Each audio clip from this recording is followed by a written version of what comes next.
Hello, I am Vaishali. Welcome to my channel student. I hope आप लोग इस समय अच्छे होंगे घर में और यूनिवर्सिटी के एग्जाम्स की अच्छे से तैयारी कर रहे होंगे। आज मैंने क्विनिंग थ्योरी में मिसलेनियस सीरीज स्टार्ट करी है, जिसमें मैं आपके साथ डिस्कस कर रही हूँ डिफरेंट क्वेश्चंस।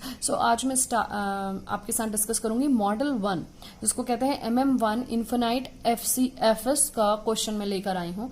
ठीक है, आई होप ये एक क्वेश्चन आप देखें और इसके बाद जो बाकी क्वेश्चंस हैं मॉडल 1 के वो तैयार करें। तो टेक्निक वही रहेगी। सबसे पहले फॉर्मूलाज डिस्कस कर लेते हैं आपके साथ। इन फॉर्मूलाज को आप नोट करिए अपने रजिस्टर में और अपने लिए भी नोट्स तैयार करिए और फिर हम क्वेश्चन डिस्कस करेंगे। सबसे पहला जो फॉर्मूला है वो हमेशा हम लोग समझेंगे P0 का। दैट मीन्स P0, अब तो आपको शायद आ भी गया होगा, P0 का मीन्स कि probability at the time when there is no unit in the system, जब सिस्टम में कोई भी यूनिट अवेलेबल ना हो उसकी प्रोबेबिलिटी कैसे शो की जाती है? P0 से शो की जाती है। ओके, उसका जो फॉर्मूला है मॉडल नंबर 1 का वो है 1 minus lambda upon mu. Okay, so lambda upon mu आपका ट्रैफिक इंटेंसिटी होता है। लेमडा अपॉन म्यू आपका ट्रैफिक इंटेंसिटी होता है। तो आप यहाँ P0 की वैल्यू 1 माइनस रो भी लिख सकते हैं।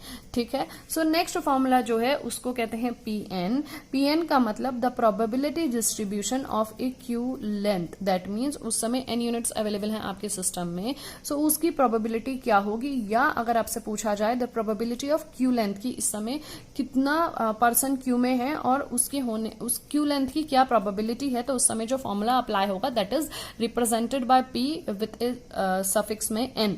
ओके, सो इसको हम लेते हैं lambda upon mu whole to the power n। ध्यान से देखिएगा, lambda upon mu to the power n 1 minus lambda upon mu. अब आप इसको रो के टर्म्स में भी कन्वर्ट कर सकते हैं। फॉर्मूला कुछ इस टाइप से मैं आपको बता देती हूँ, बन जाएगा rho to the power n into 1 minus rho भी आप इसको लिख सकते हैं। ओके, सो रो की वैल्यू मैंने आपको बताई दी, it is equals to lambda upon mu. हाँ, मैं एक चीज और बताना चाहूंगी कि लेमडा आपका अराइवल रेट को बताता है। लेमडा आपको अराइवल रेट को बताता है और जो म्यू है वो आपकी सर्विस रेट को शो करता है।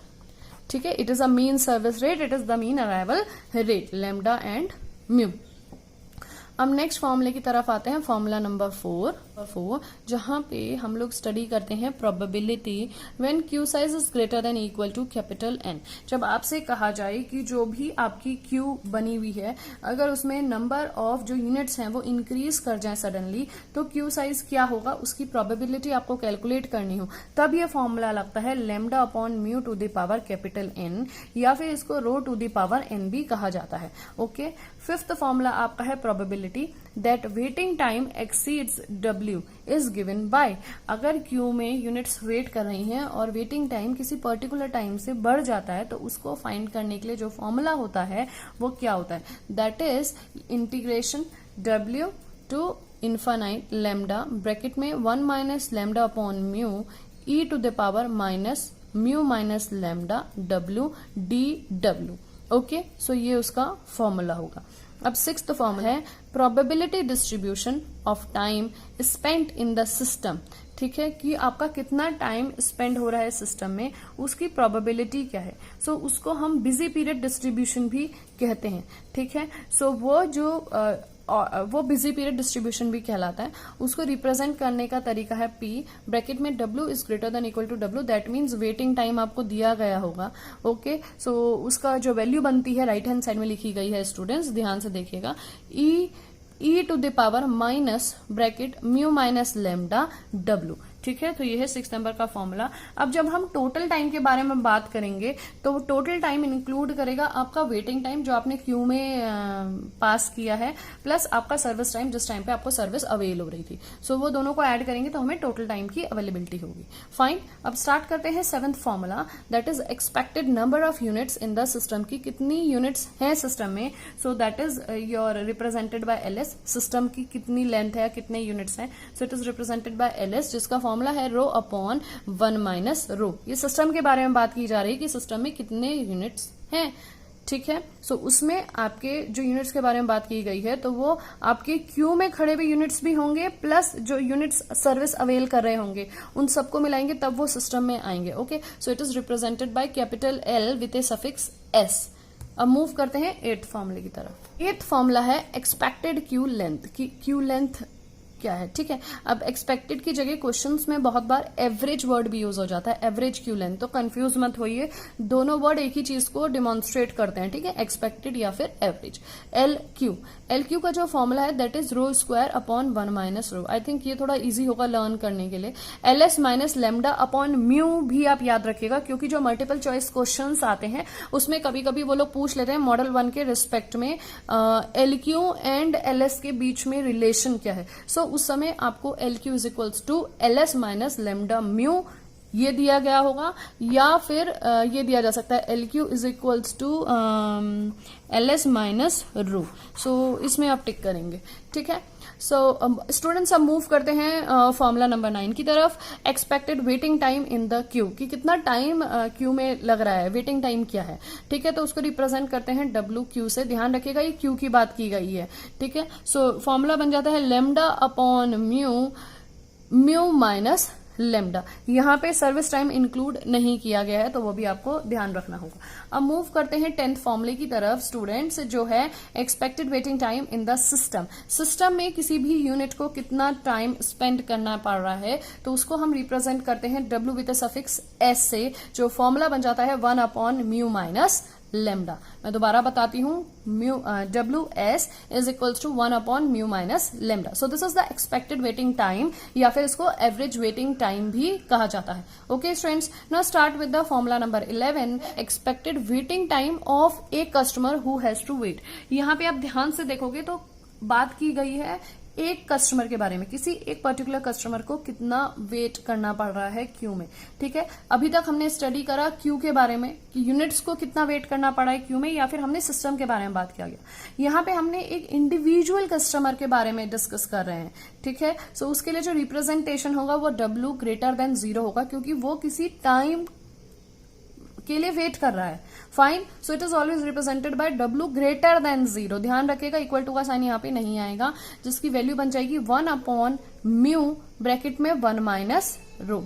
फॉर्मूला नंबर 12, जिसको कहते हैं expected length of non empty queue. Okay, so इसको average length of non empty queue, की कोई क्यू है जो एम्प्टी नहीं है, ऑब्वियसली जब एम्प्टी नहीं है तभी वो क्यू है, तो उसकी लेंथ क्या हो सकती है, ठीक है। सो इसका मतलब कि उसमें यूनिट्स हैं, सो इसीलिए एल को ग्रेटर देन 0 रखा गया है यहाँ पे, ध्यान से देखिएगा। तो उसका जो फॉर्मूला होता है वो होता है 1 upon 1 minus row students. So I hope कि आप समझ पाए मॉडल नंबर 1। उसके लिए जरूरी है कि अपनी बुक में इस चैप्टर को ओपन करें। मॉडल 1 का डेरिवेशन स्टूडेंट्स मैं करवा चुकी हूं, उसका लिंक आपको डिस्क्रिप्शन बॉक्स में मिलेगा। सो स्टूडेंट स्टार्ट करते हैं क्वेश्चन से। और in a railway marshalling yard goods train arrive at a rate of 30 trains per day. यहाँ पे हमें अराइवल रेट दिया गया है, जो कि हमारा होता है लेमडा की वैल्यू। तो जो ट्रेन है वो 30 ट्रेन्स पर डे की रेट से आ रही है किसी रेलवे यार्ड पे, ठीक है। सो लिखते भी चलते हैं वैल्यूज, 1 लाइन कवर करेंगे। सो लिख लेते हैं यहाँ पे लेमडा की वैल्यू।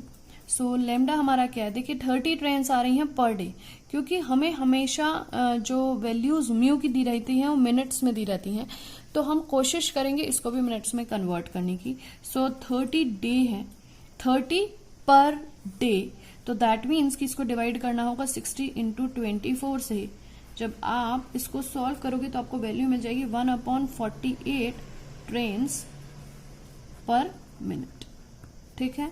सो ये आपने कैलकुलेट किया लेमडा की वैल्यू। अब मूव करते हैं नेक्स्ट लाइन की तरफ। Assuming that the inter arrival time follows initial distribution and the service time, the time taking to hump a train distribution is also exponential with an average 36 minutes है। हमें यहाँ पे काम है सिर्फ और सिर्फ सर्विस टाइम से। So service time distribution is also, जो सर्विस टाइम है वो भी एक्सपोनेंशियल डिस्ट्रीब्यूशन को फॉलो कर रहा है, और सर्विस टाइम जो है वो एवरेज है 36 मिनट।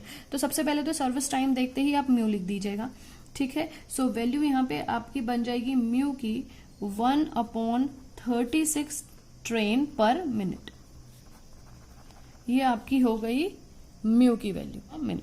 अब हमें कैलकुलेट क्या करना है वो समझते हैं। सो सबसे पहला जो क्वेश्चन हमें दिया गया है वो दिया गया है average number of trains in the Q. अगर आपने मेरी वीडियो ध्यान से देखी हो, जो मैंने अभी आपको फॉर्मूलाज बताए, तो मैंने आपको कहा था कि जो हमें बुक में टर्म दिया गया है वो दिया गया है expected number of trains in the Q.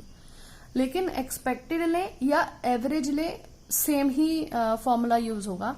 तो यहाँ पे देखिए उन्होंने थोड़ा कंफ्यूज करने के लिए आपको एवरेज दे दिया। अगर आपने एवरेज वर्ड रीड नहीं किया होगा तो आप एग्जाम में कंफ्यूज होंगे कि यहाँ पे कौन सा फॉर्मूला लगना है। सो मेक श्योर कि आपको पता होना चाहिए एक्सपेक्टेड या एवरेज कोई भी एक वर्ड यूज हो सकता है, फॉर्मूला सेम ही होंगे। ओके, चलिए इसका आंसर लिखते हैं। पॉइंट नंबर 1, कैलकुलेट करना है एल क्यू की वैल्यू। हमें एग्जैक्टली लेमन लैंग्वेज में कहें तो लेंथ ऑफ क्यू कैलकुलेट करनी है। लेंथ ऑफ क्यू का जो फॉर्मूला होता है मॉडल 1 के लिए वो होता है रो स्क्वायर अपॉन 1 माइनस रो। ठीक है, सो रो स्क्वायर 1 माइनस रो। सबसे पहले हम कैलकुलेट करते हैं रो की वैल्यू जो कि है ट्रैफिक इंटेंसिटी, जिसका फॉर्मूला है लेमडा अपॉन म्यू। ठीक है, सो यहाँ वैल्यू पुट करें अगर, सो लेमडा की वैल्यू आपकी है 1/48 और म्यू की वैल्यू है 1/36। तो आ गया 36/48। जब आप इसको सॉल्व करेंगे तो आपको वैल्यू मिल जाएगी 0.75। ठीक है, आपको वैल्यू मिल जाएगी 0.75। अब कैलकुलेट करते हैं एल क्यू। एल क्यू है आपका रो स्क्वायर, तो रो की वैल्यू जब आपको 0.75 मिल गई तो यहाँ पे लिख देते हैं 0.75 whole square upon 1 minus 0.75।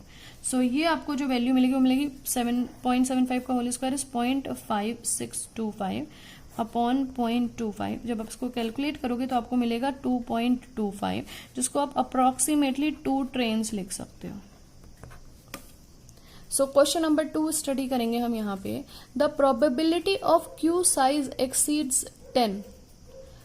Probability निकालो, अगर क्यू साइज मतलब कि कैपिटल एन की वैल्यू 10 हो जाए तो क्या प्रोबेबिलिटी होगी। तो मैंने आपको ये फॉर्मूला बताया था, probability Q size greater than equal to capital N. अगर एन की वैल्यू 10 है तो आपका फॉर्मूला बन जाएगा rho to the power N.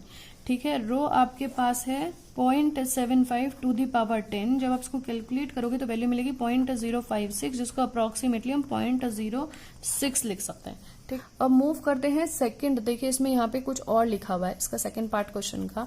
If the input train increases to N average 33 per day. अगर जो ट्रेन का नंबर 30 ट्रेन अराइव हो रही थी पहले मार्शलिंग यार्ड में, लेकिन अगर अब 33 ट्रेन्स आने लग जाएं, ओके, सो ये जो दोनों क्वेश्चंस हैं उनकी वैल्यूज कैसे चेंज होंगी। ठीक है, सो इसके लिए ये जरूरी है कि आपको मैंने ये दोनों क्वेश्चंस करके बता दिए, आप बाकी क्वेश्चंस खुद प्रैक्टिस करें। ठीक है, अब जैसे expected waiting time in the Q. ठीक है, expected waiting time in the Q, तो आपको डब्ल्यू क्यू की वैल्यू निकालनी है, खुद कैलकुलेट करके देखिए, मैंने आपको बता दिया है फॉर्मूला। ठीक है, फिर probability that the number of the trains in the system exceeds, तो ये हम ऑलरेडी कैलकुलेट कर चुके हैं। Average number of the trains in the queue, ये भी मैंने आपको कैलकुलेट करके बता दिया, average number of the trains in the queue. So ये जो तीनों क्वेश्चंस हैं ये इसी से रिलेटेड है, सेकंड वाले पार्ट से। अगर नंबर इंक्रीज हो जाए 33 पर डे तो ये क्वेश्चंस की वैल्यूज कैसे आएंगी। ठीक है, तो स्टूडेंट्स मैंने यहाँ से स्टार्ट किया था मॉडल नंबर 1, जिसमें मैंने आपके साथ डिस्कस किए बहुत सारे फॉर्मूलाज। तो अब मिलते हैं नेक्स्ट वीडियो में। Till then goodbye and take care.